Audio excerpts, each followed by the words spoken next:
Sébastien Anger. Je suis copropriétaire de l'entreprise Les Viandes Rintal, une entreprise qui fait de l'agriculture biologique depuis plus de 30 ans. Ici, on voit un champ d'engrais verts. On est au 19 mai 2016. C'est un champ de seigle, d'engrais verts de seigle et de veste velue. La seigle, c'est la graminée verte qu'on voit ici. La veste velue, c'est une légumineuse qui est bisannuelle, qui est surveillée à l'hiver.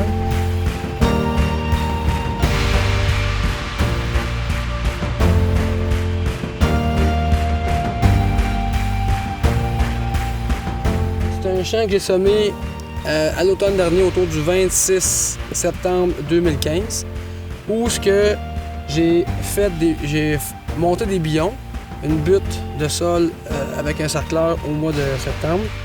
J'ai semé par la suite, par-dessus mon billon, une bande de mélange de seigle, pois fourragé et de veste velue. Le seigle et la veste velue ont passé l'hiver, ont survécu à l'hiver. Et au printemps, on redémarré au niveau de la croissance. La beauté des engrais verts du printemps, c'est que la photosynthèse est beaucoup plus... les journées sont longues, beaucoup plus de photosynthèse disponible, d'énergie disponible pour en fait structurer les sols. Comme vous voyez, on a une très belle structure des sols au printemps, grumuleuse, avec une très belle couleur. C'est vraiment merveilleux. L'objectif ici, c'est on vient comme scalper le dessus de la butte, comme avec l'équipement qu'on a conceptualisé. On a des couteaux de chaque côté qui viennent comme détruire le seigle et le veste velue de chaque côté. Et 2 jours plus tard, on va venir ici semer avec un semoir, un planteur à maïs, une bande, un semis de maïs au 30 pouces, qui par après, on va venir sarcler.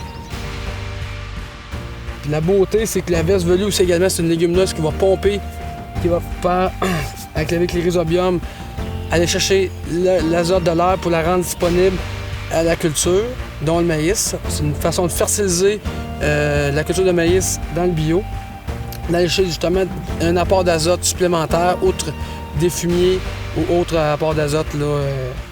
Fait qu'on a donné vraiment toute l'avance disponible. En ayant une bonne fertilisation pour le maïs, ça nous permet de faire justement des interventions de sarclage efficaces, parce que le maïs, il a une bonne vigueur. Fait que toutes les étapes de sarclage viennent être facilitées. Mais pour ça, il faut réussir vraiment à avoir une bonne fertilisation basée principalement avec des légumineuses comme précédent culturel.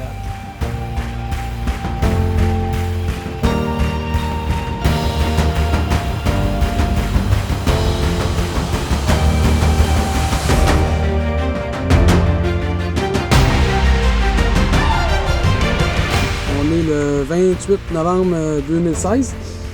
On est toujours avant une récolte, la fin de la récolte de notre maïs qu'on a semé là, sur culture vivante là, ce printemps.